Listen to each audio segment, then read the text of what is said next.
औरत का जिस्म इख्तियार करते ही उसने मुझे रोक कर कहा, बाहर मत जाना। और मेरे दिल पर एक खौफ सा तारी हो गया। इंसानी चीख की भयानक आवाज ने मेरी आसाब को हिलाकर रख दिया।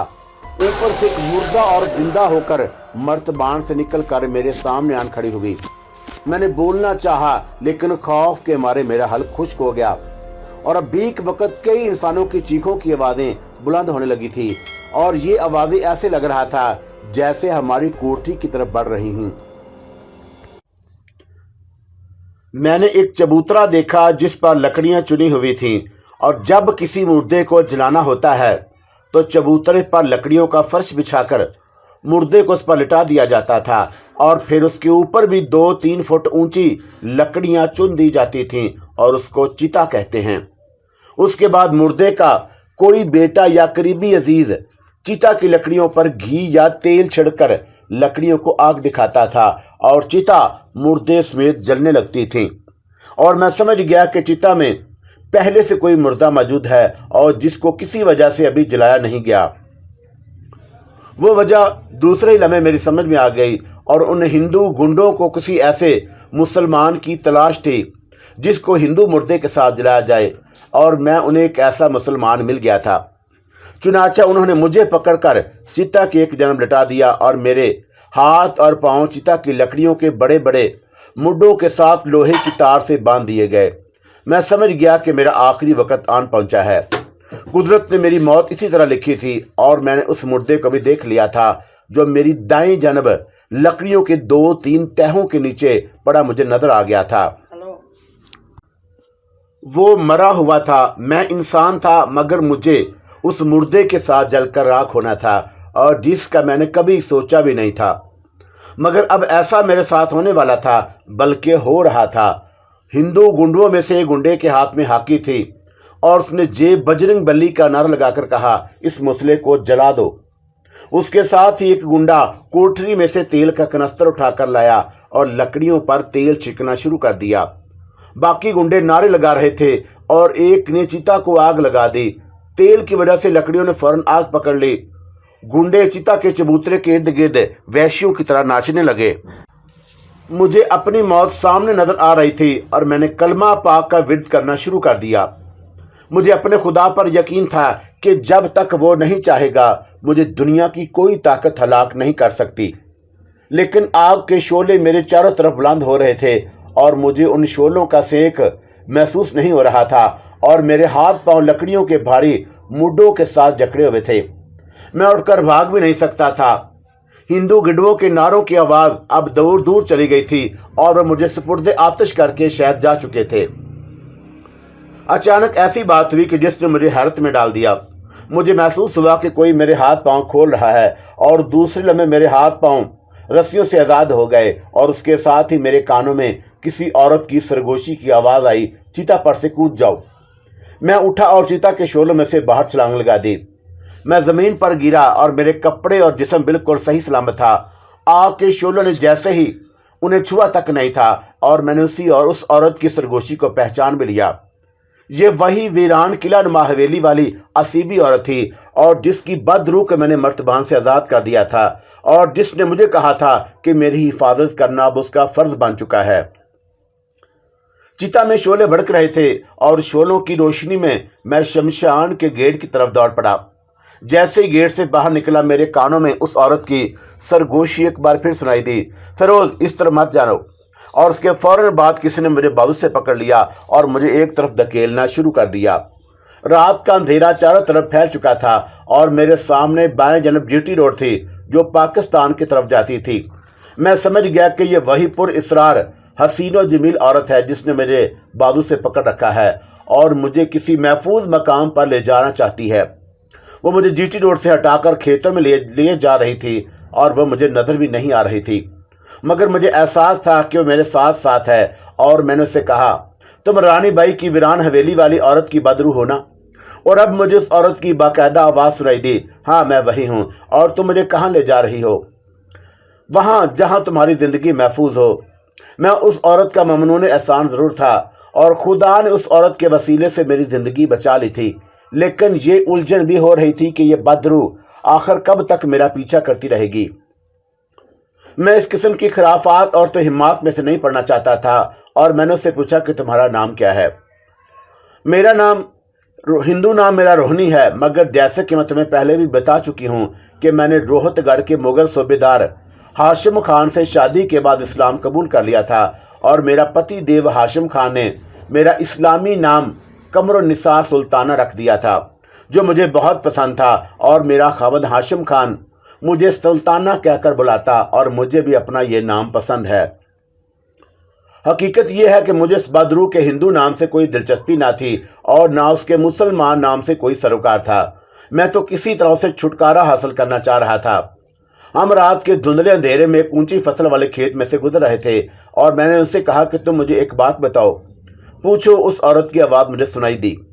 مجھے اس کی آواز آ سکتی تھی کیونکہ وہ اگرچہ میرا بازو چھوڑ کر میرے ساتھ ساتھ چل رہی تھی، اور مجھے اس کے ریشمی ملبوس میں سے اٹھتی ہوئی ایک پر اسرار سی خوشبو باقاعدہ محسوس ہو رہی تھی، لیکن وہ مجھے دکھائی نہیں دے رہی تھی، اور میں نے اس سے پوچھا کہ تم کہاں تک میرے ساتھ ساتھ چلتی رہو گی؟ میں تمہیں پاکستان چھوڑ کر واپس آؤں گی۔ آگے راستہ بالکل صاف ہے اور میں خود ہی چلا جاؤں گا، تم یہاں سے واپس چلی جاؤ۔ اس نے کہا کہ پجاری رگو تمہاری جان کا دشمن بن چکا ہے، اور کوئی پتہ نہیں وہ تم پر کہاں حملہ کر کے تمہیں موت کے گھاٹ اتارنے کی کوشش کرے، اور میں تمہیں اکیلا نہیں چھوڑ سکتی۔ میں نے جھنجھلا کر کہا، لیکن میں نہیں چاہتا کہ تم سائے کی طرح میرے ساتھ لگی رہو، اور میں تم سے نجات حاصل کرنا چاہتا ہوں۔ وہ بدرو کہنے لگی کہ مجھے تمہاری پریشانی کا احساس ہے، لیکن تم میری مجبوری کو نہیں سمجھ رہے۔ جب تک مجھے یقین نہیں ہو جاتا کہ تمہاری زندگی پجاری رگو کی بدرو سے محفوظ ہو گئی ہے، میں تمہارا ساتھ نہیں چھوڑ سکتی۔ اور میں تمہیں یہ بتا دینا چاہتی ہوں کہ میری اپنی نجات بھی اسی میں ہے کہ تم زندہ رہو۔ اور میں نے تنگ آ کر کہا کہ آخر تم مجھ سے کیا چاہتی ہو، اور تم جو کچھ چاہتی ہو مجھے ایک بار بتا دو اور میری جان چھوڑ دو۔ حسین و جمیل بدرو کی ٹھنڈی سانس بھرنے کی آواز آئی، اور پھر اس نے کہا، وقت آنے پر میں تمہیں یہ بھی بتا دوں گی کہ میں تم سے کیا چاہتی ہوں، اور میں تمہاری جان بچانے کی کس لیے کوشش کرتی ہوں۔ معاملہ اور زیادہ الجھتا جا رہا تھا، اور یہ بدرو میرے پیچھا چھوڑنے کو تیار نہ تھی، اور میں اس سے ہر حالت میں پیچھا چھوڑنا چاہتا تھا، اور میں چلتے چلتے رک گیا اور ہاتھ جوڑ کر کہا کہ خدا کے لیے اب تم واپس چلی جاؤ۔ میں پاکستان پہنچ جاؤں گا، اور تم نے میری جان بچائی ہے، اس کے لیے تمہارا شکریہ ادا کرتا ہوں، لیکن اب مجھے تمہاری ضرورت نہیں۔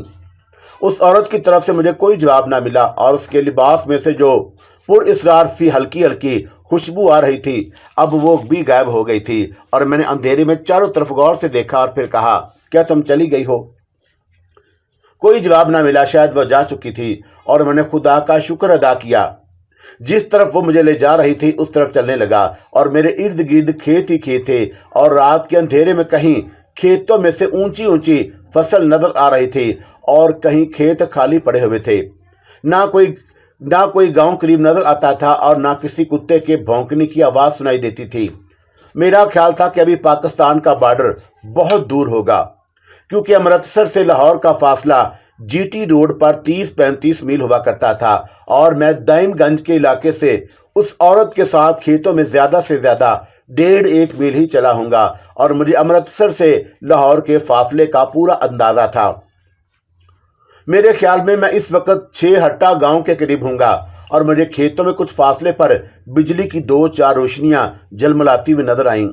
میں سمجھ گیا کہ 6 ہٹا میں سکھوں کا جو متبر گردوارہ ہے یہ اس کی روشنیاں ہیں، اور یہ گردوارہ 6 ہٹا ریلوے اسٹیشن کے قریب ہی تھا اور میرا دیکھا ہوا تھا۔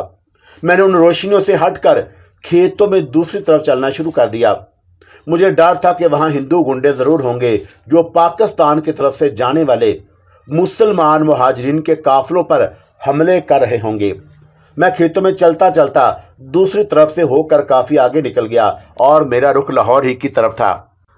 رات کے اندھیرے میں مجھے اتنا ضرور اب نظر آنے لگا تھا کہ میں راستہ دیکھ کر اور سمت کو برقرار رکھ کر چلتا رہوں، اور اپنے دائیں جانب مجھے کھیتوں کے پار بہت سے آدمیوں کے سائے چلتے دکھائی دیے، اور پھر ایک جیپ کی آواز بھی دور سے سنائی دی، اور میں رک گیا، اور یہ سوچ کر رک گیا کہیں یہ ہندو سکھوں کا جتھا نہ ہو جو پاکستان کی طرف جاتے مہاجرین کا بے درے قتل عام کر رہے تھے۔ پھر بھی میں کھیتوں میں اگی ہوئی اونچی فصل کی آڑ لیتا اسی طرف بڑھنے لگا۔ काफ़ी देर तक चलने के बाद मैं करीब पहुंचा तो मालूम हुआ कि ये मुहाजिरीन का काफ़िला है जो हिंदुस्तान से हिजरत करके पाकिस्तान की तरफ जा रहा है। लुटे पुटे बदहाल लोग सड़क पर पैदल चले जा रहे थे। औरतें और बच्चे गुड्डों पर सवार थे और उनमें शदीद जख्मी भी थे। बलोच रेजिमेंट के फौजियों की एक जीप उनकी हिफाजत के लिए उनके साथ थी और ये जीप सड़क पर कभी आगे चली जाती और कभी वापस आकर काफिले के पीछे पीछे चलने लगती कि कहीं काफिले पर कोई जत्था पीछे से हमला ना कर दे। मैंने खुदा का शुक्र अदा किया और मैं भी उसी काफिले में शामिल हो गया। काफिला बेमुश्किल 1.5 मील ही चला होगा कि दूर से पाकिस्तान जिंदाबाद, कायदे-ए-आज़म जिंदाबाद के नारों की गूंज सुनाई देने लगी और मालूम हुआ कि काफिला पाकिस्तान के वाघा बॉर्डर के करीब पहुंच गया है। मुझे खुशी भी हो रही थी और हैरानी भी। खुशी इस बात की थी कि मैं आखिरकार जान बचाकर पाकिस्तान पहुंचने में कामयाब हो गया और हैरत इस बात पर थी कि 35 मील का फासला इतनी जल्दी कैसे तय हो गया।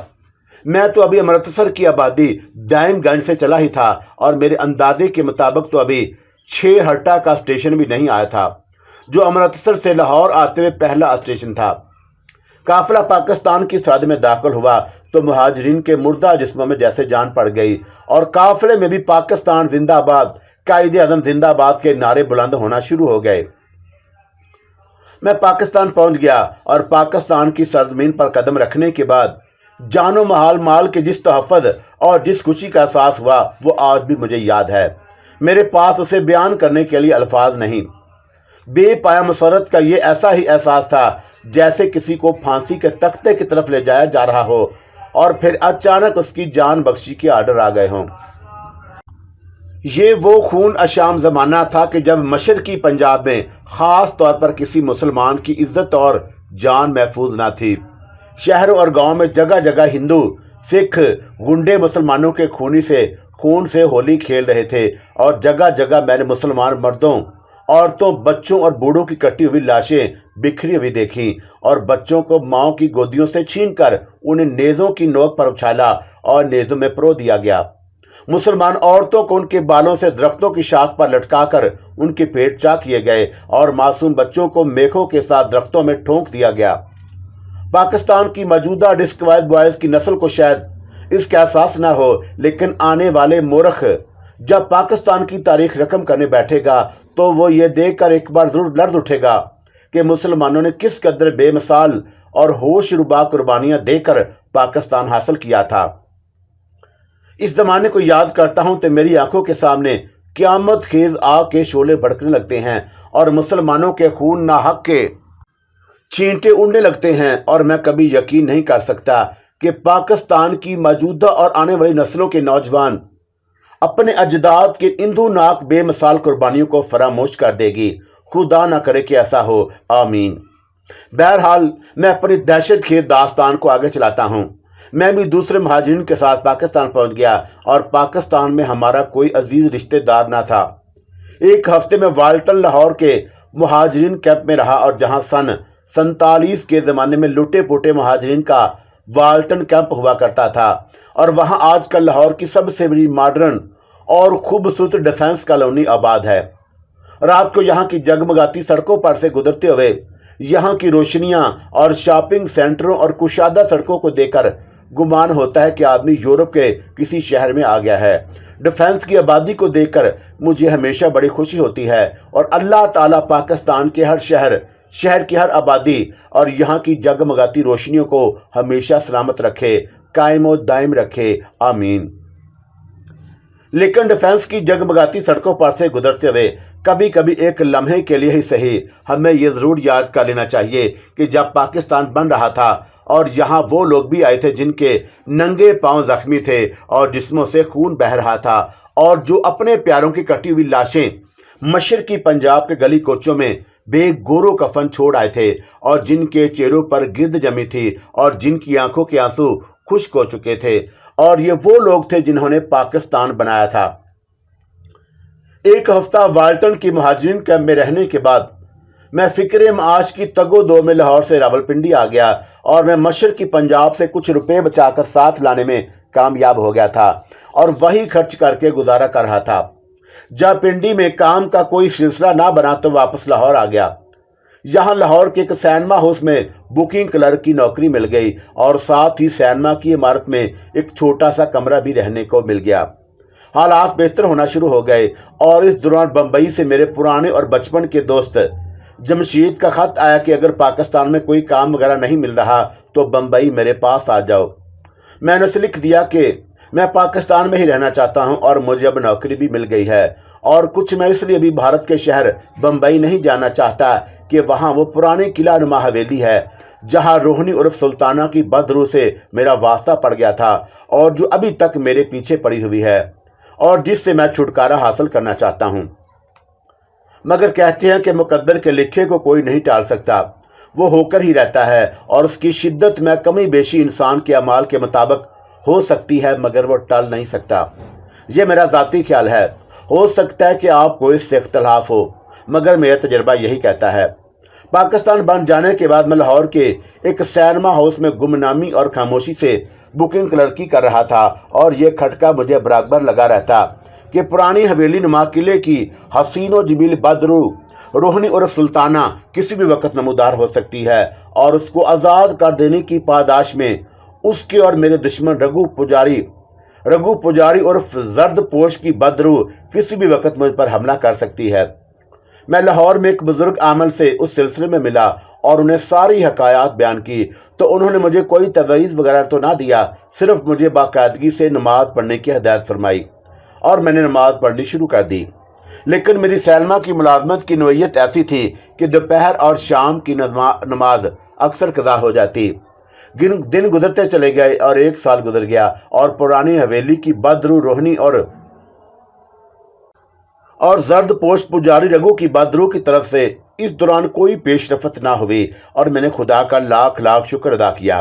ये बलाएं मेरे सर से टल गई थी और लाहौर से हिंदू और सिख शरणार्थी हिंदुस्तान जा चुके थे और उनके खाली मकान मशरकी पंजाब और हिंदुस्तान से आने वाले दूसरे मुसलमान मुहाजिरीन को अलाट हो गए। सिनेमा हाउस का एक गेट कीपर अनवर मेरा दोस्त बन गया और हम अक्सर होटल में इकट्ठे नाश्ता करने और खाना खाने जाया करते। और एक दिन का जिक्र है कि हम शाम को शो शुरू कराने के बाद होटल में बैठे खाना खा रहे थे कि मेरे दोस्त गेट कीपर अनवर ने कहा, फैरोज तुम्हें मालूम है ना कि हिंदू सिख लाहौर से जाते हुए यहाँ कई जगहों पर अपना सोना और जेवरात मकानों में दबा गए हैं। सुना तो मैंने भी है लेकिन आज तक किसी मकान से दबा हुआ सोना चांदी निकलते नहीं सुना। अनवर कहने लगा कि वो किसी को बताकर थोड़ी गए हैं कि हमने सोना चांदी कहाँ दबाया हुआ है, तो फिर वो किस लिए दबा गए। अनवर ने कहा कि वो इस ख्याल से अपनी दौलत मकानों के अंदर ज़मीन और दीवारों में गाड़ गए हैं कि जब ज़रा हालात ठीक होंगे तो आकर ले जाएंगे। मैंने कहा ठीक है और उनका माल है, ले जाएं। अनवर बोला क्यों, अब ये उनका माल नहीं, अब ये पाकिस्तान की दौलत है और हमारा भाई भी तो उधर बहुत कुछ छोड़ कर आए हैं और वो तो अपने साथ एक तिनका तक उठाकर नहीं ला सके। मैंने कहा कि यार तुम भी ठीक कहते हो लेकिन मुझे इन बातों से कोई दिलचस्पी नहीं। अनवर खामोश होकर खाना खाने में मसरूफ़ हो गया और थोड़ी देर बाद बोला, मैं तुम्हें एक बात बताने वाला हूँ मगर शर्त यह है कि तुम आगे किसी को नहीं बताओगे। मैंने कहा कि मेरे यहाँ तुम ही एक दोस्त हो और जिसके मैं कुछ बता सकता हूँ और तो मेरा कोई दोस्त भी नहीं जिसको मैं जाकर बताऊँ। अनवर बोला, अभी बताता हूँ। हम खाना खा चुके तो मैंने चाय का आर्डर दे दिया और अनवर इधर उधर की बातें करता रहा और चाय आ गई। हम चाय पीने लग गए और चाय का घूंट पी कर अनवर कहने लगा, फैरोज तुम मेरे दोस्त हो और इसलिए मैं तुम्हें ये बात बता रहा हूँ। और मैंने कहा बात क्या है वो भी बताओ। अनवर ने एक निगाह अपने दाएं बाएं डाली और छोटा सा दुकान नुमा होटल था और कुछ और लोग भी बैठे खाना वगैरह खा रहे थे लेकिन हमारे साथ वाली मेज़ खाली थी। अनवर ने मेरी तरफ ज़रा झुकते हुए कहा कि मुझे हिंदुओं के दबाए हुए एक ख़जाने का पता चला है और मैंने कोई जवाब ना दिया और खामोशी से उसकी तरफ देखता रहा। अनवर बड़ी राजदारी से बोला, तुम इसे ज़रूर मजाक समझोगे मगर ये मजाक नहीं और ये रात मुझे या मेरी खाला के बेटे सराज को मालूम है। और मैंने भी यूं ही दिलचस्पी की खातर पूछा, अच्छा तो ये ख़जाना कहाँ दफन है। अनवर बोला कि लाहौर से कसूर की तरफ 3-4 मील के फासले पर हिंदुओं की एक बस्ती तीर्थगार हुई होती थी और अब तो वहाँ सब मुसलमान मुहाजिरीन आबाद हैं और उस बस्ती के बाहर एक तालाब के पास हिंदुओं का एक मंदिर है जो काली मंदिर के नाम से मशहूर है, और उस बस्ती तीर्थगढ़ में सिराज के एक हिंदू दोस्त शिवराम रहता था। पिछले दिनों सिराज वीज़ा लेकर हिंदुस्तान गया हुआ है और वहां उसकी मुलाकात शिवराम से हुई तो शिवराम ने उसे बताया कि उसके पिताजी ने 5 सेर वजन के सोने के जेवरात काली मंदिर की पिछली कोठरी में ज़मीन के नीचे दबाए हुए हैं, और वो हालात ज़रा ठीक हो जाने के बाद पाकिस्तान जाकर ये जेवरात निकाल कर ले आएंगे। और मैंने अनवर से कहा कि अगर ये रात तुम्हारे खालाजाद भाई सिराज को भी मालूम है तो वो अब तक सोना निकाल कर ले गया होगा। अनवर ने हंसकर कहा, सिराज बड़ा डरपोक है, और मैंने ये कहकर उसे और भी डरा दिया कि ये सोना एक तरह से अब पाकिस्तान की हुकूमत की मलकियत है, और अगर तुमने इसे निकाला और किसी को पता लग गया तो पकड़े जाओगे और तुम्हें 7 साल कैद हो जाएगी। मैंने साथ ही उसे ये भी यकीन दिलाया कि मैं सोहे बाजार के एक सनियारे से बात करता हूँ और हम सोना निकाल कर अपने पास रखने की बजाय फ़ौरन उसके हवाले करके रकम वसूल कर लेंगे, और फिर वह सनियारा जाने और हुकूमत जाने। सिराज मेरी इस बात पर लग गया है और मेरी इजाज़त के बगैर वो जेवरात कभी नहीं निकालेगा। वो कहने लगा कि फिरोज़, तुम मेरे जिगरी यार हो और मैं अकेला ये काम नहीं कर सकता, और मैं चाहता हूँ कि तुम मेरे साथ चलो और हम रात के अंधेरे में ये जेवरात निकाल कर ले आएंगे। मैंने एक सनियारे से बात कर ली हुई है और उसकी इवज़ मुझे उसी वक्त सारी रकम अदा करने को तैयार है। हम वो रकम आधी आधी कर लेंगे और कुछ नहीं तो 50-60 हज़ार की मालियत का सोना तो ज़रूर होगा। उस ज़माने में सोने का भाव जहाँ तक मुझे याद रह गया है 12-13 रुपये तोला होगा करता था, मगर इस ज़माने के 12-13 रुपये आज के ज़माने के 1200-1300 बल्कि उससे भी ज़्यादा की मालकियत के होते हैं। और मैंने अनवर से कहा कि भाई, मुझे रुपये पैसे का कोई लालच नहीं और मैंने चंद रुपयों की नौकरी में बड़ा खुश हूँ और मैं इस किस्म के काम में पड़ना भी नहीं चाहता। जो रुपया मैंने अपनी मेहनत से ना कमाया हो मैं उसको हाथ भी नहीं लगाना चाहता। अनवर बोला, यार तुम मेरे जिगरी यार हो और कम से कम मेरी इतनी मदद तो करो कि मेरे साथ रात के वक्त मंदिर तक चलो। मैं अकेला ज़मीन नहीं खोद सकता और क्या मालूम ख़जाना कितनी गहराई में दबा हो, और तुम्हारे सिवा मैं किसी के आगे यह राज ज़ाहिर भी नहीं कर सकता। अनवर मेरे छोटे छोटे कई काम कर दिया करता था और मैं उसके आगे इनकार ना कर सका, और मैंने उसके साथ काली मंदिर जाने की हामी भर ली। एक रोज़ शाम के वक्त हम दोनों ने अपनी जगहों पर दूसरे आदमी को बिठाकर सैनमा वालों से छुट्टी ली और मजंग चुंगी से कसूर जाने वाली लारी में बैठ गए। और सितंबर का महीना ख़त्म हो रहा था, बारिशों का मौसम गुजर चुका था और रात को हल्की खनकी हो जाती। अनवर ने अपने साथ एक थैला रख लिया था जिसमें हाथ से सोना ज़मीन खोदने वाले 2-4 खुरपियाँ, और हम एहतियातन रात के 10-10 बजे लाहौर से रवाना हुए थे। तीर्थगढ़ कसूर जाने वाली सड़क पर ज़्यादा दूर नहीं था और अनवर ने काली मंदिर देख रखा था, बल्कि वो एक रोज़ दिन के वक्त खुफिया तौर पर उसका सर्वे भी कर रहा था। और अब तो फिरोजपुर रोड पर बड़ी बत्तियां भी लग गई हैं और जो रात को जगमगाती हैं। उस ज़माने में ये सड़क छोटी भी थी और लाहौर से निकलने के बाद ये सड़क रात के वक्त अंधेरे में डूब जाती और लारियाँ अपनी बत्तियों की रोशनी में चला करती और उनकी स्पीड भी ज़्यादा नहीं होती थी। अनवर लारी की खिड़की में से बाहर अंधेरे में देख रहा था और जब दूर से उसे तीर्थगढ़ गांव की चंद एक रोशनियां अंधेरे में झिलमिलाती हुई दिखाई दी तो उसने ड्राइवर से कहा, हमें तीर्थगढ़ वाले स्टॉप पर उतरना है, और लारी तीर्थगढ़ के स्टॉप पर खड़ी हो गई। हम लारी से उतर पड़े और सड़क पर सन्नाटा छाया हुआ था और लारी आगे निकल गई। हमने सड़क से उतरकर तीर्थगढ़ जाने वाले कच्चे रास्ते पर पड़ गए और हम अंधेरे में चल रहे थे और आसपास झाड़ियाँ और शायद फलाही के दरख्त थे और किसी तरफ से झींगर के बोलने की आवाज़ मुसलसल आ रही थी।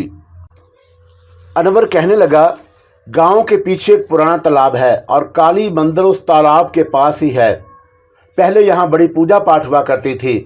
हिंदुओं के चले जाने के बाद ये मंदिर वीरान हो गया और यहाँ के लोग कहते हैं कि किसी किसी वक्त रात को कोई काली मंदिर में घंटियों की आवाज़ें आती हैं, मगर ये कैसे हो सकता है?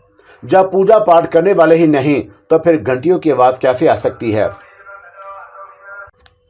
उस वक़्त मुझे महसूस हुआ कि मैंने अनवर के साथ आकर गलती की है, मुझे नहीं आना चाहिए था। कहीं ऐसा ना हो कि कोई सोई हुई कला फिर से जाग उठे, मगर अब मैं अपने दोस्त को अकेला छोड़कर वापस भी नहीं जा सकता था। तीर्थगढ़ गांव की इक्का दुक्का बत्तियां नज़र आने लगीं और दूर से इंसानों की बू पाकर गांव के एक दो कुत्ते भौंकने लगे और अनवर मुझे लेकर गांव के पीछे से चक्कर काटकर पुराने तालाब के पास आ गया। रात के 11 बज चुके थे और हर तरफ अजीब डरावनी खामोशी छाई हुई थी। तीर्थगढ़ की तरफ से आने वाले कुत्तों के भौंकने की आवाज़ें भी खामोश हो गईं और तालाब अंधेरे में बड़ा डरावना लग रहा था। अंधेरे में उसकी सिता साकत और धुंधली धुंधली नजर आ रही थी। ऐसे लग रहा था जैसे यह तालाब भी मर चुका है और उसकी अक्ल में एक खंडरनुमा सा अंधेरे में किसी भूत की तरह मालूम हो रहा था। अनवर मुझे लेकर उसी भूतनुमा खंडर की तरफ जा रहा था और मुझे उस डरावने वीरान काली मंदिर से इतना खौफ महसूस नहीं हो रहा था जितना खौफ मुझे इस बात का महसूस हो रहा था कि कहीं मुझ पर जर्द पोश पुजारी रघु की बदरूह हमला ना कर दे, क्योंकि वहां मदमाहौल बदरूहों का ही बना हुआ था। काली मंदिर जमीन से 3-4 फुट ऊंचे चबूतरे पर बना हुआ था और उसकी सीढ़ियों की ईंटें उखड़ी हुई थी। सिर्फ इतनी ईंटें बाकी थी कि आदमी उस पर पांव रखकर ऊपर चढ़ सके। अनवर मेरे आगे आगे चल रहा था और मंदिर की डेवड़ी में भी अंधेरा था। अनवर ने थैले में से टार्च निकालकर रोशनी की और कहने लगा कि जिस कोठरी में जेवरात दफन है वो आगे है। डेवड़ी में से एक तंग सुरंग नुमा रास्ता दूसरी कोठरी को चला गया और हम दोनों कोठरी में आ गए। अनवर ने टार्च की रोशनी को कोठरी के फर्श पर डाली और फर्श पर टूटी फूटी ईंटें बिखरी हुई थीं। छोटी सी कोठरी थी और दीवार में किसी देवी का काला बुत लगा हुआ था और जिसके बाजू, टांगे और सर गायब था। सिर्फ धड़ दीवार में बाकी रह गया था और मुझे खौफ सा महसूस होने लगा, लेकिन अपने दोस्त की वजह से मैं वहां खड़ा रहा। अनवर झुककर टार्च की रोशनी में फर्श को गौर से देखता रहा और एक जगह कोने में टूटी हुई ईंटों का छोटा सा ढेर पड़ा था। अनवर ने थैला एक तरफ रख दिया और बोला, जेवरात यहाँ दफन है, मुझे यकीन है। मैंने भी कहा कि जो भी करना है जल्दी करो, कोई आ गया तो मुसीबत पड़ जाएगी। अनवर ने टार्च एक तरफ इस तरह रख दी कि उसकी रोशनी ईंटों के ढेर पर पड़ती रहे। उसने थैले में से खुरपी निकालकर मुझे दी और दूसरी अपने हाथ में पकड़ ली। पहले उसने ईंटों को इधर उधर हटाया और फिर जमीन खोदनी शुरू कर दी।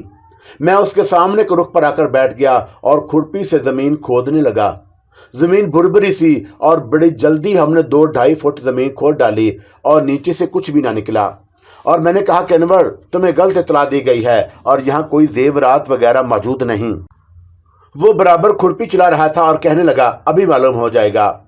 हमने 1 फुट और जमीन खोदी होगी कि मेरी खुरपी किसी सख्त चीज से टकराई और टकराने की आवाज़ सुनकर अनवर खुश हो गया। फरोज, ये जेवरों का डब्बा होगा। हम तेजी से जमीन खोदने लगे और अनवर ने टार्च को गड्ढे के किनारे पर इस तरह रख दिया था कि उसकी रोशनी गड्ढे में पड़ती रहे और बहुत जल्दी हमने मिट्टी में दबी हुई कोई चमकती हुई शय दिखाई दी और उसका रंग सोने की तरह जर्द था। अनवर बोला, यह सोने का डला होगा।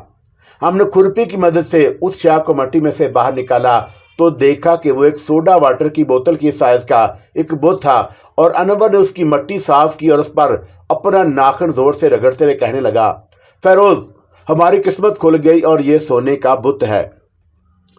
ना जाने मुझे क्यों ख्याल आ गया कि यह बुत कहीं हमारी बदकिस्मती का बायस न बन जाए और मैंने अनवर से कहा, अनवर, मैं तुम्हें एक मशवरा देना चाहता हूँ और इस बुत को इसी जगह ज़मीन में दबा रहने दो। अनवर ने बुत को थैले में डालते हुए कहा, मैं पागल नहीं हूँ कि हाथ आई हुई दौलत को छोड़ दूँ। हम अंदर से बाहर आ गए और तेज कदमों से कसूर लाहौर रोड की तरफ चलने लगे। मेरा ख्याल था कि जेवर होंगे, मगर अब मालूम हुआ कि यहाँ सोने का बुत दबा हुआ है और यहाँ से हिंदुस्तान भागते हुए पुजारी ने उसे दबा दिया होगा। मुझे तो खालिस सोने का लगता है और ये लोग अपनी मूर्तियों में भी खालिस सोना इस्तेमाल करते थे। मैं चुप रहा और मैंने कोई जवाब ना दिया। मुझे ऐसे लग रहा था जैसे कोई मनहूस साया हमारे साथ साथ चल रहा हो। खौफ की एक सर्द लहर मेरे बदन में दौड़ गई और जिसने मेरी हथेलियों को ठंडा कर दिया। मेरे दोस्त अनवर को बिल्कुल इल्म नहीं था कि कैसे कैसे दहशतनाक वाक़यात मुझ पर गुजर चुके हैं। मैं खौफ महसूस करने में हक बजाना था और अनवर खौफज़दा बिल्कुल नहीं था। उस पर एक ऐसे शख्स की जज्बाती कैफियत आ रही थी जिसको अचानक कारून का खजाना मिल गया हो। अगर वो बुत सोने का ही था तो उसकी कीमत 1 लाख रुपए से कम ना थी और उस जमाने में 1 लाख रुपया तो आज के करोड़ों के बराबर था। अनवर ने दोनों खुरपियां खेत में फेंकी और बुत को थैले में लपेटकर उसने बगल में दबाया हुआ था और कह रहा था, इस वक्त लाहौर की तरफ जाती हुई कोई लारी भी शायद ही मिले, और मैंने कहा कि शायद मिल जाए, और मुझे बुत के सोने की मालियत से कोई दिलचस्पी और सरोकार ना था। मैं उस बुत को हाथ भी नहीं लगाना चाहता था, और अनवर ने कहा कि मैं सुबह सुबह उसे लेकर सोहे बाजार जाकर उसका वजन कराऊंगा, और बड़ा भारी है फिरोज, मुझे तो 2-3 सेर का लगता है। 3 सेर सोना? यार तुम कोई ख्याल ना करना, जितनी रकम मिलेगी आधी आधी बांट लेंगे, और तुमने बेशक मेरे साथ ही सोहा बाजार जाना। हम लाहौर कसूर रोड पर आ गए और रात के अंधेरे में सिर्फ सड़क सुनसान पड़ी थी। इस वक्त लाहौर से जाने वाली लारी नहीं मिलेगी और पैदल ही चलना पड़ेगा। हम सड़क के किनारे किनारे लाहौर की तरफ पैदल चल पड़े, और कुछ दूर चलने के बाद अनवर ने थैले को बगल में से निकालकर हाथ में पकड़ लिया और कहने लगा, ये गर्म क्यों हो रहा है? और मैंने चौंक कर पूछा, कौन गर्म हो रहा है? अनवर बोला कि सोने का बुत लगता है कि गर्म हो गया है, हाथ लगाकर देखो। उसने थैला मेरी तरफ कर दिया और मैंने हाथ लगाया तो वाकई बुत गर्म था। मैंने दिल में कहा कि मुसीबत शुरू हो गई है। मैं अनवर को समझा नहीं सकता था, और उसकी आंखों पर दौलत हासिल करने की पट्टी बन चुकी थी। उसे आज की 1 करोड़ रुपए के बराबर दौलत मिल गई थी। उसे और कुछ नजर ही नहीं आ रहा था, और फिर भी मैंने उसे कहा, अनवर मैं जानता हूं कि तुम मेरी बात नहीं मानोगे, मगर मैं तुम्हें कहना अपना फर्ज समझता हूं। मेरी मानो और उस बुत को यहीं खेतों में फेंक दो। अनवर झंझलाकर बोला, यार तुम्हें क्या हो गया है? मुझे बताओ कि मैं इसे क्यों फेंक दूं, और मेरा दिमाग खराब हो गया है क्या? हाथ आई दौलत को फेंक दूं, और ये अल्लाह की ज़मीन में दबी हुई मिली है, और इस पर हम दोनों का हक है। बस अब तुम चुप हो जाओ। ज़ाहिर है मुझे खामोश रहने के सिवा कोई चारा भी नहीं था, और अनवर थोड़ी थोड़ी देर के बाद सड़क पर खड़े होकर पीछे मुड़कर देख लेता, और एक लारी के बस रात के 12 बजे कसूर से चलती है, और उसे अब तक आ जाना चाहिए था, मगर हमें कोई लारी ना मिली। और उस ज़माने में लोगों के पास कहाँ इतनी मोटर कारें होती थीं, और कोई मोटर कार भी पीछे से ना आई। अनवर ने बुत वाले थैले को दोबारा बगल में दबा लिया और कहने लगा, अब ये इतना गर्म नहीं है, और वो ज़मीन की गर्मी थी। मेरे उस्ताद ने एक बार कहा था कि ज़मीन के अंदर यूरिया सोना 1 साल तक दबा रहे तो वह गर्म हो जाता है। और अनवर इसी किस्म की ऊट पटांग बातें करता मेरे साथ चलता रहा, और आखिर दूर से मैं मॉडल टाउन की इक्का दुक्का बत्तियां नजर आईं। अभी लाहौर की अजाफी कॉलोनियां कोट लखपत वगैरह आबाद नहीं हुई थी। मॉडल टाउन पाकिस्तान से पहले की कॉलोनी थी, और इतने में सड़क पर पीछे से लारी के हारन की आवाज़ आई। हमने मुड़कर देखा और सड़क पर दूर लारी की बत्तियां रोशन थी, और अनवर खुश होकर बोला, ये लाहौर वाली लारी है। उसने लारी को जोर जोर से हाथ के इशारे करने शुरू कर दिए, और लारी हमारे करीब आकर रुक गई। हम उसमें बैठ गए, और लारी में 10-12 सवारियां ही बैठी ऊँग रही थी। लारी ने हमें मजाक चुंगी उतार दिया, और वहां से हम पैदल चलकर अपने सैनमा हाउस आ गए। अगर तुम चाहो तो ये सोने का बुत अपने पास रख लो, और मुझे तुम पर एतबार है। मैंने कहा कि मुझे तुम पर भी एतबार है अनवर, और इसे तुम अपने पास ही रखो, मगर मैं कहाँ रखूँगा? अनवर बोला, फिक्र ना करो, और मैं इसे अपने सरहाने के नीचे रखकर सोऊंगा, और कल सुबह सराफा बाजार खुलते ही मैं तुम्हें साथ ले लूँगा, और फिर हम सोहे बाजार जाकर इसकी कीमत डलवाएंगे, और वहाँ एक सनियारा मेरा वाकफ है, अब तुम भी आराम करो। अनवर की कोठरी सैनमा हाउस की पहली मंजिल में पीछे की तरफ थी, और मेरा छोटा कमरा दूसरी मंजिल पर था। वो अपनी कोठरी की तरफ चल दिया, और मैं अपने कमरे में आ गया। बहुत थक गया था, और चारपाई पर उसी तरफ चढ़ गया, और कुछ देर तक काली मंदिर के बुत या मूर्ति के मुतल्लिक सोचता रहा, और तरह तरह के तशवीश पैदा करने वाले ख्यालात आते रहे, और फिर नींद गालिब आ गई और मैं सो गया। दूसरे रोज दिन के 10 बजे के करीब किसी ने मेरे कमरे का दरवाज़ा ज़ोर ज़ोर से खटखटाया, और मैं सो रहा था और दरवाजे के शोर से हड़बड़ा कर उठा। दरवाज़ा खोला तो सामने 3rd क्लास का गेट कीपर हनीफ शाह खड़ा था, और सख्त घबराया हुआ था। कहने लगा कि बड़ा बुरा हुआ है यार। क्या हुआ? और मेरे मुंह से बेख्तियार निकल गया। हनीफ शाह बोला कि अनवर शाह कत्ल हो गया, और मैं उसका मुंह तकते ही रह गया। ये तुम क्या कह रहे हो? बाजी जल्दी आए, किसी ने अनवर शाह का सर हथौड़े से कुचल कर दिया है, और पुलिस आई हुई है। मैं उसी तरह गेट कीपर हनीफ के साथ अनवर की कोठरी की तरफ गया, और वहां सैनमा हाउस का मैनेजर, दूसरा स्टाफ और पुलिस पहले से मौजूद थी। सैनमा का मैनेजर पुलिस इंस्पेक्टर को अपना बयान देते हुए कह रहा था कि कल अनवर शाह ने शाम की छुट्टी ले ली थी, और कहने लगा कि मुझे एक ज़रूरी काम है, और उसके बाद मैंने उसे नहीं देखा, और कहीं रात को आकर कोठरी में सो गया होगा। पुलिस इंस्पेक्टर ने पूछा कि मैंने ये नहीं बताया कि वो किस काम की वजह से छुट्टी ले रहा है। मैनेजर ने कहा कुछ नहीं बताया, और वहां शोक की फिजा तारी थी और अनवर की लाश उसकी कोठरी के बाहर चारपाई पर चादर से ढकी हुई थी। पुलिस इंस्पेक्टर ने कहा कि रात को किसी ने हथौड़े की दरबार से उसका सर कुचल दिया और यह पुरानी दुश्मनी का मामला मालूम होता है। मुझसे किसी ने कोई सवाल ना किया और सोने का बुत या मूर्ति का भी किसी ने अभी तक जिक्र ना किया था। अनवर के सरहाने के नीचे से सोने की मूर्ति बरामद हुई है। मैं समझ गया था कि बदकिस्मत अनवर का सर सोने की मूर्ति की दरबार से ही से कुचला गया है, मगर ऐसा किसने किया था? जब पुलिस अनवर की लाश पोस्टमार्टम के लिए ले गई तो मैंने हनीफ शाह से पूछा कि अनवर शाह की कोठरी से आला कत्ल भी बरामद हुआ या नहीं। हनीफ शाह बोला, भाई अगर आला कत्ल वहां होता तो पुलिस जरूर बरामद कर लेती, मगर ऐसी कोई शय कोठरी में ना थी। पुलिस अनवर की लाश अपनी गाड़ी में डालकर ले गई और उसकी चारपाई अभी तक कोठरी के बाहर एक तरफ पड़ी थी और मैं चारपाई के करीब चला गया। सरहाने पर खून ही खून जमा हुआ था और बिस्तर पर भी खून था। अनवर ने रात को मुझसे कहा था कि वो सोने का बुत अपने सरहाने के नीचे रखकर सोएगा और हनीफ शाह मेरे साथ ही था। मैंने आगे बढ़कर सरहाने को एक तरफ हटाकर देखा। मेरा ख्याल था कि सरहाने के नीचे काली मंदिर वाला सोने का बुत जरूर मौजूद होगा, मगर सरहाने के नीचे कुछ भी नहीं था और सोने का बुत भी गायब था। अब मुझे अपनी फिक्र पड़ गई। अगर अनवर की मौत काली मंदिर के बुत की वजह से हुई है तो मेरी जान भी खतरे में है, क्योंकि मैं भी बुत को चुराने के लिए अनवर के साथ काली मंदिर में गया था। अगर काली मंदिर का बुत अनवर की कोठरी से बरामद हो जाता तो फिर मेरी भी तसल्ली हो जाती, लेकिन बुत गायब था। और अचानक मुझे ख्याल आया, ये भी हो सकता है कि ये काम अनवर के खालाजाद भाई का हो, जिसने अनवर को बताया था कि काली मंदिर में जेवरात दफन है। हो सकता है कि रात के वक्त छुप कर हमारा ताक़ब करता रहा हो। उसे मालूम हो गया होगा कि मैं अनवर सोने का बुत निकाल कर ले आए हैं और उसे अनवर अपनी कोठरी में ले गया है। उसके बाद वह अपने किसी साथी को लेकर अनवर की कोठरी में आ गया हो या अकेला ही अनवर की कोठरी में घुस गया हो। उसे जगाकर सोने के बुत की बाबत बात की हो और अनवर ने इनकार कर दिया हो। उसको काली मंदिर से कुछ नहीं मिला और दोनों की तकरार हो गई हो। अनवर के खालाजाद भाई ने तलाशी लेते हुए सरहाने के नीचे से बुत निकाल लिया हो और उसके बाद दोनों की हाथ पाई और उस खालाजाद भाई ने उसी का सर उस बुत के साथ कुचल कर दिया हो और बुत लेकर फरार हो गया हो। मुझे यकीन हो गया था कि ऐसा ही हुआ होगा, वरना अगर कोई दुश्मन अनवर का सर हथौड़े से कुचल कर फरार होता तो सोने का बुत उसके सरहाने नीचे मौजूद होना चाहिए था, जो नहीं था। मेरे ज़हन में काली मंदिर के बुत के बारे में जो तरह तरह के अंदेशे पैदा हो रहे थे वो उसके बाद गायब हो गए और मैं मुतमिन हो गया। ये काम किसी बदरू का नहीं, बल्कि अनवर का खून उसके खालाजाद भाई ने किया या उसके किसी साथी ने किया है।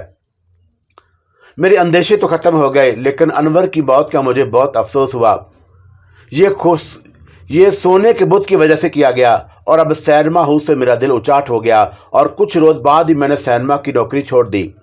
मैं पढ़ा लिखा था और FA तक तालीम हासिल कर चुका था। सैनमे की नौकरी तो इसलिए कर ली थी कि उस वक़्त कोई अच्छी नौकरी मिलनी मुश्किल थी। अफरा तफरी का ज़माना था, मुहाजिरीन आ रहे थे और अभी लोग अपनी अपनी जगहों पर जम कर नहीं बैठे थे। अब पाकिस्तान बने 1.5 साल गुजर गया था और हालात बेहतर होने लगे और कारोबार भी शुरू हो गए थे। मुझे लाहौर में एक इंश्योरेंस कंपनी के दफ्तर में क्लर्क की नौकरी मिल गई और मैंने दफ्तर के पिछवाड़े में एक गटरी में एक कमरा किराए पर ले लिया और खामोशी से अपने काम में लग गया। और अनवर की मौत को 2 महीने गुजर गए थे। मेरा सारा दिन अपने ऑफिस में गुजर जाता और दफ्तर से फारग होने के बाद मैं कभी मोहल्ले के एक रेस्तुरान में चाय पीने बैठ जाता और कभी मौसम अच्छा होता तो सैर करने जिनाब बाग की तरफ निकल जाता। रोहतगढ़ के पुराने किले की हवेली की हसीनो जमील बदरू रोहनी उर्फ सुल्ताना, उसके और मेरे दुश्मन जर्द पोश पुजारी रघु की खौफनाक यादें अब मेरे दिलो दिमाग से महू होना शुरू हो गई थीं। उन दिनों में से किसी एक में से वास्ता पड़े और एक तवील मुद्दत गुजर चुकी थी। लगता था कि एक बेहाना ख्वाब देखा था। इस वक्त तक हिंदुस्तान और पाकिस्तान दोनों मुल्कों के दरमियान पासपोर्ट वीज़ा सिस्टम राज हो चुका था और बगैर वीज़ा पासपोर्ट के बॉर्डर क्रॉस करने वाले को पकड़कर जेल भेज दिया जाता। भारत का रवैया इस मामले में एक दुश्मन मुल्क के रवैये जैसा था, और उसमें कोई शक नहीं कि भारत को पाकिस्तान के बन जाने का बेहद सदमा था, और वह शुरू दिन से ही कभी खुलकर और कभी अंदर ही अंदर पाकिस्तान से दुश्मनी करने लगता। कश्मीर पर अपनी फौज भेजकर उसने घासबाना कब्जा कर लिया, और कश्मीरी अपने हक खुददारी और भारतीय तसल्लुत से आज़ादी हासिल करने के लिए उठ खड़े हुए थे, और भारतीय हुकूमत ने मकबूजा कश्मीर में जुल्म व तशद्दुद का सिलसिला शुरू कर दिया, जो इस वक्त तक जारी है। चुनांचा भारत में अगर कोई भारतीय मुसलमान भी बॉर्डर एरिया के करीब चलता फिरता नजर आ जाता तो उसे पाकिस्तानी जासूस कहकर गिरफ्तार कर लिया जाता, और फिर उसका कुछ पता न चलता कि वो कहाँ गया। मेरे बचपन का दोस्त जमशेद अभी तक बम्बई में ही था और वहीं अपना कारोबार कर रहा था। उसने कई बार बुलाया कि बम्बई आकर उसे मिल जाऊं, और मैंने उसे हमेशा यही जवाब दिया कि पासपोर्ट बनवा लूं और फिर वीज़ा लगवाकर 2-1 दिन के लिए आ जाऊंगा। और मेरी सेहत पहले से अच्छी हो गई थी, जिस्म भर गया था। अमृतसर में मेरी शादी मेरी कम उम्री में हो गई थी, और चंद 1 साल के बाद ये ड्रामा हमेशा के लिए ख़त्म हो गया था। उसके बाद मैंने शादी ना करने का फैसला कर लिया था। अपने ऑफिस के हेड क्लर्क से मेरी सलाम दुआ हो गई, और एक बार उसने भी कहा था कि फिरोज़, तुम बरसरे रोज़गार हो गए हो, अब शादी करके अपना घर बसा लो। लेकिन मेरी शादी का तजर्बा इस कदर तलख था कि मुझे शादी के नाम से नफरत हो गई थी। औरतों से उल्टी सीधी दोस्ती करने का मुझे कभी शौक नहीं रहा था। बस अकेला ज़िंदगी बसर कर रहा था और उसी में खुश था। सिर्फ इतनी तफरी कर लेता था कि कभी कभी प्लाजा रीगल सैलमा में अंग्रेज़ी फ़िल्म देखने चला जाता, और मुझे अंग्रेज़ों की मारदार वाली फिल्में देखने का बहुत शौक था। अनवर के कत्ल हो जाने के बाद मैंने किसी को अपना दोस्त नहीं बनाया और तन्हा ज़िंदगी बसर कर रहा था, और इसमें बड़ा खुश था। एक रात ऐसा हुआ कि सर्दियों का मौसम था, और मैं रात के वक्त अपने कमरे में लिहाफ ओढ़कर एक जासूसी नावल पढ़ रहा था। कमरे की खिड़कियां और दरवाज़ा बंद था। मैंने अंदर से कुंडी लगा रखी थी, और मेरे सरहाने की जानब दीवार वाला बल्ब रोशन था, और मैं पलंग पर नीम दराज नावल पढ़ने में महू था। बाहर कटरी में खामोशी थी, और वैसे भी अभी आबादी का सैलाब नहीं आया था। शाम होने के बाद लाहौर की सड़कों पर ट्रैफिक बहुत कम हो जाया करती, और सर्दियों में तो रात 10-11 बजे तक सड़कें खामोश हो जाती। यही हालत इस कटरी की और कटरी के बाहर वाली सड़क की थी। मैं जासूसी नावल की फ़ज़ाओं में खोया हुआ था, और अचानक मुझे कमरे में किसी दूसरे शख्स की मौजूदगी का एहसास हुआ, और मैंने नावल पर से निगाहें हटाकर कमरे का जायज़ा लिया। दरवाज़ा मैंने अंदर से चटकनी लगाकर बंद किया हुआ था, और वहाँ किसी दूसरे शख्स की मौजूदगी का सवाल ही पैदा नहीं होता था। मैंने उसे महज अपना वहम ख्याल किया और दोबारा नावल के मताले में मसरूफ़ हो गया। थोड़ी देर के बाद मुझे किसी के कदमों की आहट सुनाई दी, और मैं दरवाजे की तरफ देखने लगा। मुझे ऐसे लगा जैसे बाहर जो छोटी सी राहदारी थी, वहाँ कोई दबे पाँव चलते चलते दरवाजे के पास आकर रुक गया है, और मैं बंद दरवाजे की तरफ मुसलसल तक रहा था। मेरा ख्याल था कि अगर महल्ले का कोई शख्स मुझसे मिलने आया है तो वह भी दस्तक देगा, लेकिन एक तो कटरी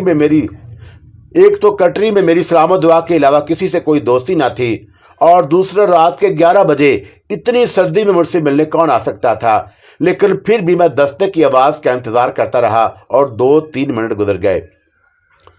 किसी ने दरवाजे पर दस्तक ना दी तो मैंने उसे अपना वहम समझा, और एक बार फिर नावल का मुताला शुरू कर दिया। उसके बाद मुझे पढ़ते पढ़ते नींद आने लगी, और मैं नावल एक तरफ रखा, और दीवार वाले बल्ब के तार का स्विच मैंने अपने सरहाने के पार लगवा रखा था, और मैंने स्विच दबाकर बत्ती बुझाई और लिहाफ ऊपर करके लेट गया। नींद से मेरी आंखें अपने आप बंद होने लगीं, और मैं अभी पूरी तरह सोया भी ना था कि नींद और आलम बेदारी के दरमियानी हालत में अचानक मुझे किसी के लिबास की सरसराहट सुनाई दी, और जैसे कोई कमरे में दाखिल हुआ हो और मेरे पलंग के पास आकर ठहर गया। मेरी नींद एकदम जैसे गायब हो गई, और बदन में खौफ की एक हल्की सी लहर दौड़ने लगी। लिहाफ से मैंने अपना मुंह ढांप रखा था, और मैं अपने अंदर इतनी हिम्मत नहीं पा रहा था कि लिहाफ से मुंह हटाकर बत्ती जलाकर देखूं कि कमरे में कौन है। और फिर मुझे कमरे में वही पुरइसरार खुशबू महसूस हुई जो रोहतगढ़ के किले वाली पुरानी हवेली में पहली बार महसूस हुई थी। मुझे एकदम से पुराने किले वाले हसीन बदरू का ख्याल आ गया। मैंने जल्दी से लिहाफ मुंह से हटाया, और कमरे में गुप अंधेरा था, मुझे कुछ दिखाई नहीं दिया। और फिर किसी के सर्द आ भरने की आवाज़ आई, और मैंने हाथ पीछे करके कमरे की बत्ती का स्विच ऑन कर दिया। कमरे में रोशनी हो गई, मगर कमरा बिल्कुल खाली था, वहाँ कोई ना था।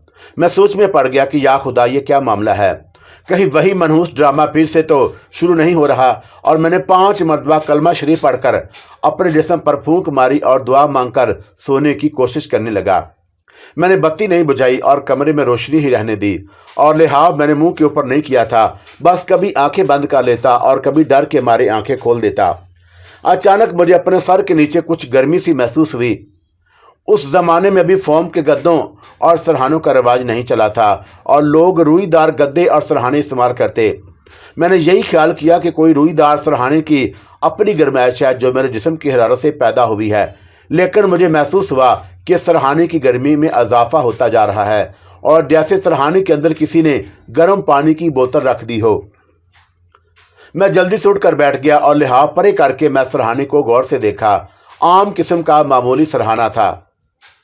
میں نے اس پر ہاتھ رکھا تو میرا ہاتھ بھی گرم ہو گیا، اور میں نے جلدی سے ہاتھ ہٹا دیا، اور پھر میں نے سرہانے کو بھی ہٹا دیا، اور یہ دیکھ کر خوف کے مارے میری چیخ نکلتے نکلتے رہ گئی کہ سرہانے کے نیچے کالی مندر کے والا سونے کا بت موجود تھا۔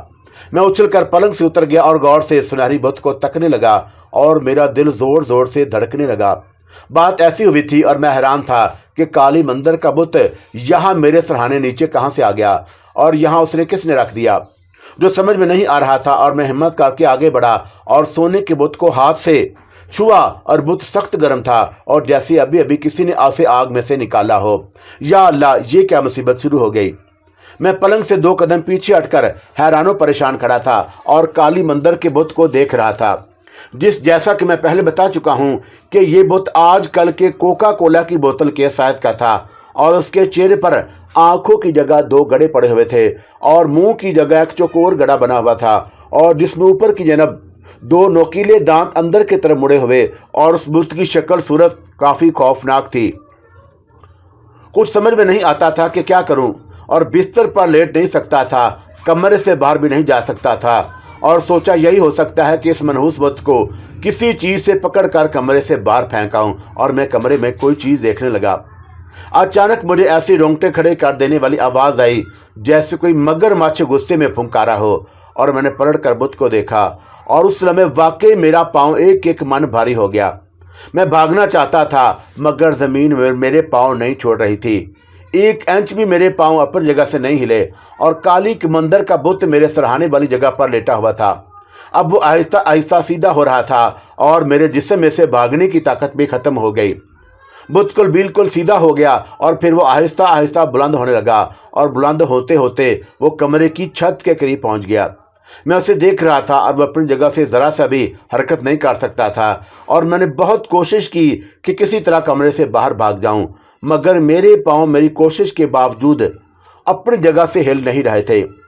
بت ایک جگہ پہنچ کر ایک لمحے کے لیے رک گیا، اور اس کے چہرے کا رخ میری طرف تھا، اور اچانک بت کی آنکھوں سے گڑوں میں سے سرخ روشنی نکلنے لگی، اور پھر ایسی آواز گونج اٹھی جیسے اچانک تیز آندھی چلنے لگی ہو، اور بت بڑی تیزی سے میری طرف آیا جیسے کسی نے اس کو ہاتھ میں تھام رکھا ہو، اور پوری طاقت سے میرے سر کا نشانہ لے کر میری طرف پھینک دیا ہو۔ میں نے گھبرا کر اپنا سر نیچے کر لیا، اور بت ایک شوکر کی طرح آواز کے ساتھ میرے سر کے اوپر سے نکل گیا، اور اس کے بعد وہ ایک بار پھر میری طرف آیا۔ میں اپنی جگہ سے حرکت تو نہیں کر سکتا تھا، لیکن میں نے نیچے کو جھک کر اپنے سر کو بچا لیا، اور جب تیسری بار بت میرے سر کا نشانہ لے کر میری طرف آیا تو ایک چیخ کی آواز بلند ہوئی، اور میرے دیکھتے ہی دیکھتے کالی مندر کا بت فضا میں غائب ہو گیا۔ جیسے ہی بت غائب ہوا، میرے پاؤں ہلکے ہو گئے، اور زمین نے میرے پاؤں چھوڑ دیے۔ میں نے دوڑ کر دروازہ کھولا اور کمرے سے باہر نکل گیا۔ کمرے کے باہر ایک تنگ راہداری تھی، اور جس کے آگے کٹری کا صحن آ جاتا، اور صحن میں چاروں طرف کوٹریاں اور کمرے بنے ہوئے تھے جہاں نوکر پیشہ اور محنت کش لوگ رہتے تھے۔ سرد رات میں صحن خالی پڑا تھا، اور میں دوڑتا ہوا صحن میں سے نکل کر باہر سڑک پر آ گیا، اور سڑک کے کنارے ایک چبوترا تھا جہاں دن کے وقت ایک چھابڑی والا بیٹھا کرتا، اور میں چبوترے پر بیٹھ گیا۔ سخت سردی میں بھی میرا جسم پسینے میں بھیگ گیا۔ دیر تک وہیں چبوترے پر بیٹھا سوچتا رہا کہ کمرے میں واپس جاؤں یا نہ جاؤں۔ اب مجھے سردی بھی لگنے لگی تھی، اور جو کچھ میں نے کمرے میں دیکھا تھا اس پر مجھے یقین نہیں آ رہا تھا۔ اب مجھ پر انور شاہ کی موت کا راز کھل گیا۔ اسے کالی مندر کے بت نے قتل کیا تھا، اور اب وہ مجھے قتل کرنا چاہتا تھا۔ किसी गैबी ताकत ने मुझे बचा लिया और आधी रात का वक्त था और सर्दियों की रात थी। सड़क पर सन्नाटा छाया हुआ था और मैं सर्दी से ठठरने लगा, क्योंकि मैं बिस्तर से निकला और मैंने सिर्फ कमीज पजामा ही पहना हुआ था। जबकि सर्दी मेरे लिए नाकाबिले बर्दाश्त हो गई तो मैं चबूतरे से उठा और अपने कमरे की तरफ चला। कुछ मैंने भी हौसला किया और दिल को समझा लिया कि जिस खुदा ने मुझे इस बुत के हमले से बचाया है वो अब भी मेरी हिफाजत करेगा। मैं अपने कमरे का दरवाज़ा खुला छोड़ आया था और कमरे में बत्ती जल रही थी। उसकी रोशनी बाहर राहदारी में आ रही थी और मैंने खुले दरवाजे में से झांक कर देखा। कमरा वैसे का वैसा था जैसा मैं उसे छोड़ गया था। मैं कलमा पाक का विर्द करता कमरे में दाखिल हो गया और दरवाजे को बंद करके कुंडी लगाई और वहीं खड़े खड़े कमरे का जायजा लिया। ऐसे लग रहा था जैसे वहाँ कुछ भी नहीं हुआ और मेरी किताब उसी तरह पलंग के पास मेज़ पर पड़ी थी और सरहाने को ठीक करके उस पर सर रखते हुए घबराहट महसूस हुई। और टेलीविज़न तो उस ज़माने में नहीं था और एक छोटा सा रेडियो ट्रांसमीटर मेरे सरहाने मेज़ पर मौजूद था। मैंने उसे उठाया और उसको ऑन किया और सुई घुमाने लगा।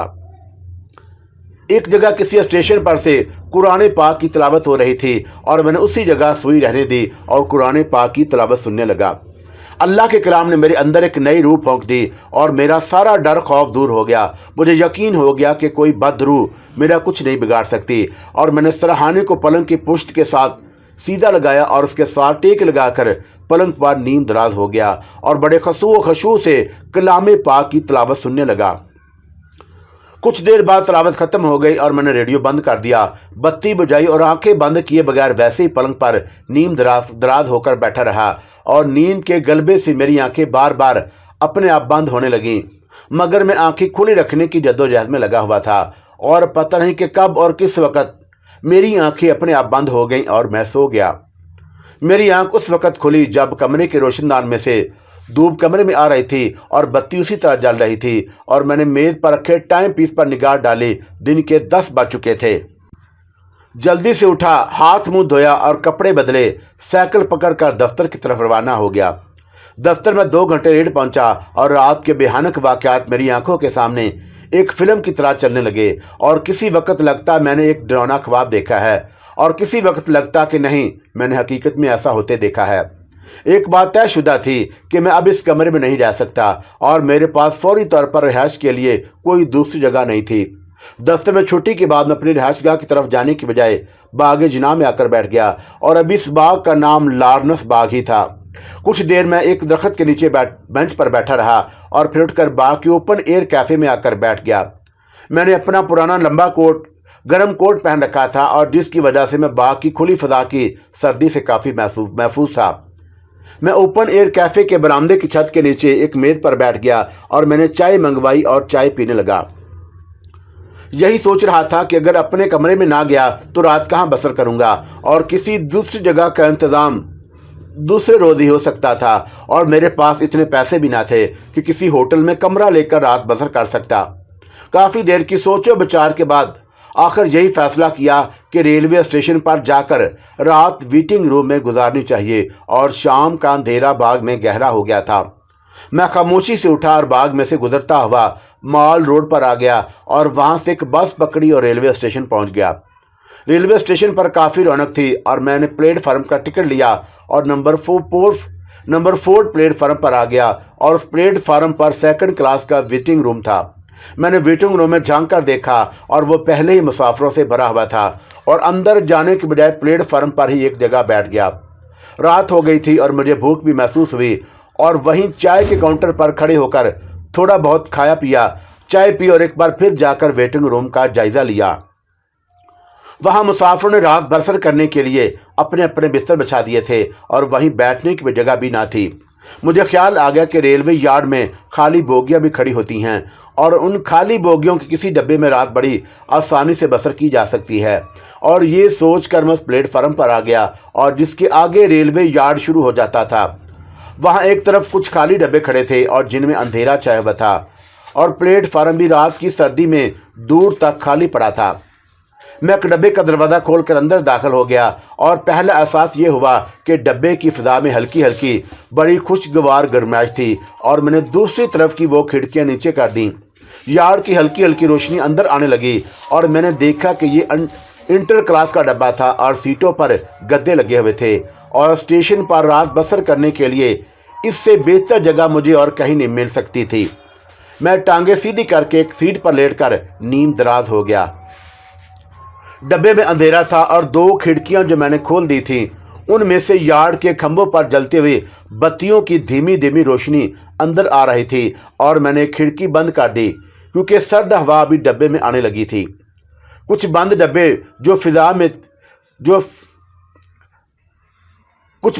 میں جو فضا تھی وہ نیم گرم تھی، یعنی جس کو ہم پنجابی میں نگ کہتے ہیں، اور فضا میں نگ تھی۔ اور افسوس کہ مجھے پنجابی کی لفظ نگ کا اردو میں کوئی ایسا لفظ نہیں مل سکا جو اس کے مفہوم کو پوری طرح ادا کر دے اور اس کے لیے میری اس لفظ کو ہی قبول کر لیں، کچھ میں تھکا ہوا بھی تھا۔ پچھلی رات کو بھی جاگتا رہا تھا، اور جیسے ہی میں نے سر ڈبے کی دیوار سے لگا کر آنکھیں بند کی تو مجھے نیند آ گئی، اور مجھے کچھ پتہ نہیں کہ میں کب تک سویا رہا۔ اچانک ایک دھچکا لگنے سے میری آنکھ کھل گئی، اور مجھے ایسے لگا جیسے ڈبہ چلتے چلتے رک گیا ہے، اور میں ڈبے کا جائزہ لینے لگا۔ وہاں میرے سوا کوئی نہ تھا۔ باہر سے 2 آدمیوں کی باتیں کرنے کی آواز آئی، اور پھر ڈبے کا دروازہ کھلا اور ایک آدمی لالٹین ہاتھ میں لیے ڈبے میں داخل ہوا۔ اس نے لالٹین کی روشنی میں مجھے دیکھا تو بولا، کون ہو بھائی تم؟ اور میں اتنی دیر میں سنبھل گیا تھا، اور میں نے اسے بتایا کہ رات گزارنے کے لیے خالی ڈبے میں آ کر سو گیا ہوں۔ وہ بولا، مگر یہ بوگی تو راولپنڈی لے جائی جا رہی ہے۔ اور میں چونک کر اٹھ کھڑا ہوا اور اس آدمی سے پوچھا، یہ کون سا اسٹیشن ہے؟ اس نے کہا، یہیں اتر جاؤ، یہ بادامی باغ کا اسٹیشن ہے، اور ہم ڈبے کی چیکنگ کے لیے نہ آتے تو تم پنڈی پہنچ گئے ہوتے۔ اور میں جلدی سے ڈبے میں سے اتر گیا۔ پلیٹ فارم پر جو مسافر ٹرین کھڑی تھی اور یہ بوگی اس کے آخر میں لگی ہوئی تھی، اور میں نے گھڑی پر نگاہ ڈالی، رات کا 1:30 بج رہا تھا۔ میں نے خدا کا شکر ادا کیا کہ میری آنکھ کھل گئی، ورنہ میں خدا جانے کہاں پہنچ جاتا۔ بادامی باغ لاہور شہر کا ایک حصہ ہی تھا، اور میں اسٹیشن سے نکل کر پیدل ہی چل پڑا، اور ابھی بادامی باغ کے ارد گرد اتنی آبادی نہیں تھی جتنی اب ہو گئی ہے، اور ارد گرد کا علاقہ ویران پڑا تھا۔ جھاڑیاں اور درخت ہی درخت تھے، اور میں اندھیرے میں چلا جا رہا تھا کہ مستی گیٹ کے پاس سے نکل آؤں گا، اور وہاں سے پیدل ہی لاہور ریلوے اسٹیشن پر آ جاؤں گا، اور باقی کی رات وہیں چل پھر کر گزاروں گا، اور صبح وہیں سے اپنے دفتر چلا جاؤں گا۔ اس زمانے میں بادامی باغ کے اسٹیشن کے قریب ہی ایک ویران سی جگہ پر ایک پرانا قبرستان ہوا کرتا تھا، اور معلوم نہیں اب یہ قبرستان ہے یا نہیں، جو چھوٹا سا کچا راستہ درختوں اور جھاڑیوں سے ہو کر مستی دروازے والی سڑک کی طرف جاتا تھا، اور یہ پرانا قبرستان وہیں دائیں بائیں جانب آتا۔ میں قبرستان سے قریب سے گزر رہا تھا کہ قبروں میں سے ایک عورت کو دوڑ کر اپنی طرف آتے دیکھا، اور میں واقعی ڈر گیا کہ یہ عورت کوئی بدروح ہو سکتی ہے، اور وہ سخت گھبرائی ہوئی تھی۔ میرے پاس آتے ہی اس نے میرا بازو پکڑ لیا، اور اگر میں اپنے ہوش و حواس کو قابو میں نہ رکھتا تو ضرور میری چیخ نکل جاتی۔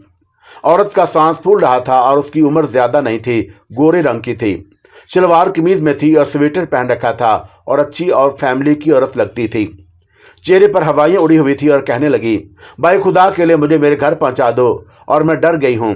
میں نے پوچھا، بی بی کیا بات ہے، اور تم اتنی رات گئے قبرستان میں کیا کر رہی تھی؟ وہ گھبرائے ہوئے لہجے میں بولی، خدا کے لیے مجھے یہاں سے سڑک پر لے چلو، میں سب کچھ بتاتی ہوں۔ میں نے کہا، گھبراؤ نہیں، اور اگر تم کوئی بدروح نہیں ہو تو میں تمہیں اپنے ساتھ سڑک پر لیے چلتا ہوں۔ وہ میرے بائیں جانب آ گئی، یعنی اس جانب جس طرف قبرستان نہیں تھا، اور اس نے ابھی تک میرا بازو تھام رکھا تھا، اور سہمی ہوئی میرے ساتھ لگ کر چل رہی تھی۔ کچھ فاصلے پر سڑک کے کھمبوں کی روشنیاں نظر آ رہی تھیں، اور میں اسے اپنے ساتھ لے کر سڑک پر آ گیا۔ کہنے لگی، بھائی میں تمہارا احسان زندگی بھر نہیں بولوں گی، اور مجھے بہت ڈر لگ رہا ہے، مجھے میرے گھر تک چھوڑ آؤ۔ میں نے کہا، بی بی تمہارا گھر کہاں ہے؟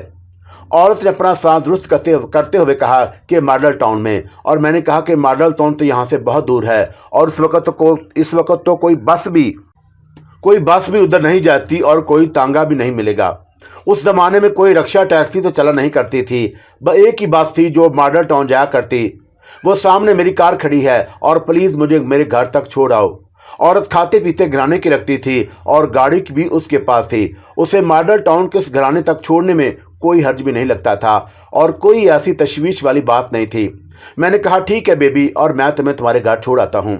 اس وقت میں نے یہ سوچا ہی نہیں تھا کہ عورت کو ماڈل ٹاؤن چھوڑ کر رات کے 3 بجے میں خود لاہور واپس کیسے آؤں گا۔ اسے میری حماقت سمجھ لیں یا یہ سمجھ لیں کہ مجھے اس بات کا خیال ہی نہ آیا۔ اور سڑک کی دوسری طرف ایک سیاہ رنگ کی چھوٹی سی گاڑی کھڑی تھی، उस ज़माने में गाड़ी किसी किसी के पास होती और गाड़ी पुराने मॉडल की थी। पता नहीं उसकी मॉडल क्या था, और उसने मुझे अपने साथ वाली सीट पर बिठा लिया और पर्स में से गाड़ी की चाबियां निकालकर गाड़ी स्टार्ट की और सड़क पर डाल दिया। कहने लगी, भाई साहब, इस वक्त अगर आप मेरी मदद ना करते और मुझे देखकर डर कर भाग जाते तो मैं वहीं बेहोश होकर गिरने वाली थी। मैंने उससे पूछा कि बीबी, तुमने अभी तक ये नहीं बताया कि रात के 2:30-3 बजे तुम इस कब्रिस्तान में क्या कर रही थी। गाड़ी चलाते चलाते उस औरत ने पर्स में से छोटा सा रुमाल निकालकर अपनी आंखें पोंछी। मालूम हुआ कि मेरे सवाल पर उसकी आंखों में आंसू आ गए हैं और कहने लगी, भाई जान, मैं बड़ी बदनसीब औरत हूँ और मेरा खामन फौत हो चुका है। मेरी एक ही जवान बेटी थी और पाकिस्तान पहुंचने के कुछ ही दिन के बाद उसका भी इंतकाल हो गया, और इस वक्त हम बादामी बाग स्टेशन के पास एक मुहाजिर कैंप में थे। मेरे साथ कुछ रिश्तेदार भी थे और मैंने अपनी बेटी को वहीं बादामी बाग के कब्रिस्तान में दफन कर दिया। मशरकी पंजाब में हम लोग 2-3 हवेलियां और कुछ ज़मीन छोड़ कर आए थे, और उनके किले में मुझे मॉडल टाउन में से एक छोटी सी कोठी अलाट हो गई और मेरी खाला और उसके बच्चे भी मेरे साथ ही रहने लगे। फिर ऐसा हुआ कि मेरे खालू को लंदन में एक मुलाजमत मिल गई और मेरी खाला और बाल बच्चों को लेकर पाकिस्तान से लंदन चले गए, और मैं 2 नौकरों के साथ मॉडल टाउन वाली कोठी में अकेली रहने लगी। जंग में थोड़ी सी ज़मीन अलाट हो गई थी और वहाँ से हर फसल पर कुछ पैसे और गंदम वगैरह आ जाती और मेरा गुजारा हो रहा था। शुरू में मैं हर जुमेरात को अपनी बेटी की कब्र पर फाते पढ़ने बादामी बाग वाले कब्रिस्तान में जाया करती और कब्र पर गुलाब के हार डालती, अगरबत्तियाँ सुलगाती और बैठकर फाते पढ़ती और अपनी बेटी की मगफरत के लिए दुआ मांगती। लेकिन फिर जैसे जैसे वक्त गुजरता गया, मेरे इस मामूल में वक्फा आता गया, और अब मैं कभी एक जुमेरात और कभी 2 हफ्ते छोड़कर बेटी की कब्र पर जाती, और फिर उसमें भी काफ़ी वक्फे आना शुरू हो गए, और मेरा कभी 1 महीने और कभी 2 महीनों के बाद बेटी की कब्र पर जाना होता। और कल रात मैं सो रही थी और ख्वाब में मेरी बेटी आई और कहने लगी, अम्मा, तुमने मुझे बुला दिया है मगर मैं तुम्हें याद करती रहती हूँ। और इतना कहकर गाड़ी चलाते चलाते औरत सिसकियां भरकर रोने लगी, और फिर जल्दी संभल कर उसने रुमाल से अपने आंसू पूछे और कहने लगी, माफ़ करना भाईजान, खुदा किसी को जवान बेटी का गम ना दिखाए, और मेरी बेटी सकीना तो मुझे बहुत ही प्यारी थी और अभी तो इसकी शादी भी ना हुई थी। और वह गहरी आह भरकर खामोश हो गई और मैं भी उदास हो गया। इसमें कोई शक नहीं कि गैर शादीशुदा जवान बेटी की मौत का गम क्या होता है, और उसे एक माँ का दिल ही महसूस कर सकता है। और मैंने पूछा, फिर क्या हुआ? इस दौरान हम मॉडल टाउन की हदूद में दाखिल हो चुके थे, और इतनी जल्दी हम मॉडल टाउन इसलिए भी पहुंच गए कि एक तो रात का वक्त था और दूसरा उस ज़माने में सड़कों पर दिन के वक्त ट्रैफिक बहुत मामूल होता, और रात को तो ख़ास तौर पर मॉडल टाउन जाने वाली सड़क सुनसान पड़ी होती थी। और मॉडल टाउन की कोठियाँ भी पुराने टाइप की थीं और उसी हालत में थी जिस हालत में वहाँ से जाने वाले उन्हें छोड़ गए थे, और हर कोठी का वसी कुशादा लान था। उनमें जामुन और आम के दरख्त उगे हुए थे, और दिन के वक्त भी उन पुरानी कोठियों पर एक पुरअसरार सी खामोशी छाई रहती, और रात के वक्त तो यहाँ एक सकूत सा तारी रहता था। और मेरे सवाल पर वो औरत कहने लगी, हमारा मकान आ गया है, और उसके बाद के वाक़यात मैं आपको मकान में जाकर सुनाऊंगी। आप प्लीज़ मेरे साथ मकान में चलेंगे। और मैंने कब्रिस्तान में ऐसी खौफनाक बात देखी है कि मैं भी खौफ ज़दा हूँ।